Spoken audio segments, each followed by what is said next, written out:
Deadbeat parents disowned me for beating up my twin brother after he slept with my girlfriend. 8 years later, they want to reconnect with me and I don't know why. Growing up, I always knew I was different from my family. My parents, my twin brother Casey, my older sister, they were all athletes. State championships, college scholarships, the works. My dad played professional soccer in his 20s. My mom coached softball at the high school level.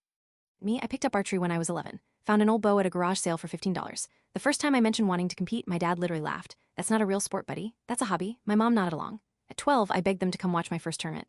They said they had to take Casey to basketball tryouts on a Sunday. Tryouts that didn't exist. I got used to empty bleachers. Used to my siblings rolling their eyes when I talked about competitions. Got used to being invisible at the dinner table while they discussed plays and stats and recruiting offers. By the time I was 15, I'd stopped trying to impress them. That's when I met Madison. She was in my English class, sat 2 rows over. We started dating after she came to one of my tournaments. She actually asked questions about my form, my equipment. She cared.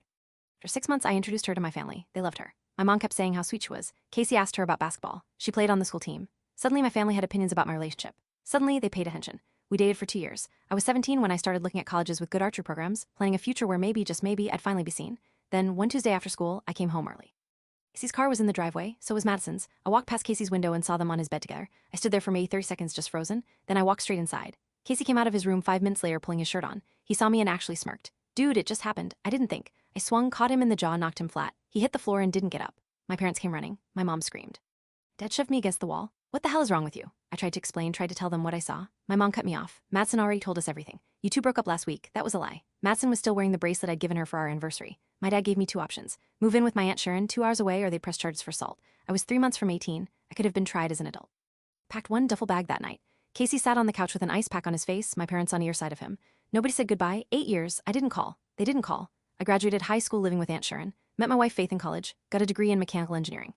Had a daughter last year. My life was good. Better than good. Then 3 weeks ago, I got a Facebook message from my mom. We'd love to have you for Christmas. It's been too long. Time to reconnect as a family. I stared at that message for an hour. My wife asked if I was okay. I told her I didn't know. 2 days later, Casey and my sister both sent friend requests. These people hadn't spoken to me since I was 17, and now they all wanted to talk.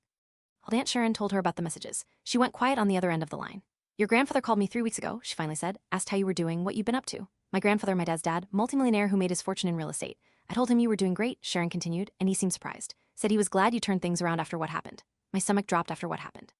Said your parents told him you cheated on Madison with one of her friends. That when she found out, she went to Casey for comfort. That you attacked both Casey and your sister when you got caught. I couldn't breathe. They reversed the entire story, made me the villain. Told everyone I was the cheater, the aggressor. My sister wasn't even there that day, but they'd written her into their version as a victim. I corrected him, Sharon said, told him the truth. 2 days later, he called your parents. But if they didn't apologize and have you at Christmas dinner, they're out of the will. My wife found me sitting on the kitchen floor, phone still in my hand. I spent Christmas with her and our daughter. My parents sent 4 more messages. I deleted everyone. They never wanted me back. They wanted Grandpa's money.